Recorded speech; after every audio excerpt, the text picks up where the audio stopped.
Yeah, the hardest thing about being a giver is you can't keep score because the moment you start tracking how much time and effort you're putting into one individual activity, you lose sight of the bigger picture. So you gotta zoom out and focus on what's the point of this interaction and how can I add value that will transcend right now into a greater sphere that multiplies the time so that that 5 minutes you do for somebody becomes something way more valuable than you could have done in 5 days. If you just give them one piece of advice that could have made such a tremendous impact on their life, that's not a big deal. If it's a short time, but you make lasting impact, that's really cool. Yeah.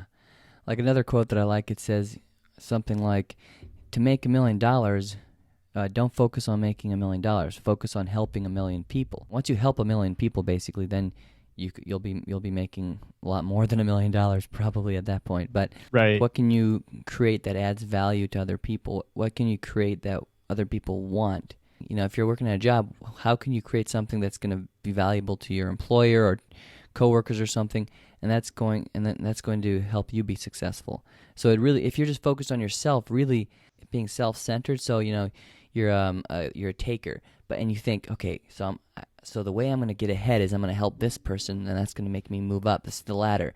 And so you kind of do the same things in a way that you would be doing as a giver, but you're doing it for yourself.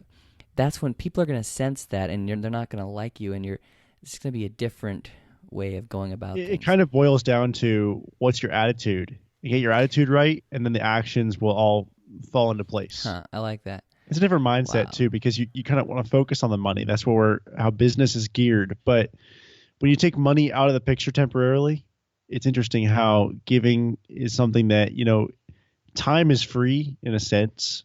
And so if you're able to give, I mean, you have limited time, but it doesn't cost the same way money does. So you can give in that way and make quite a lasting impact. That's amazing.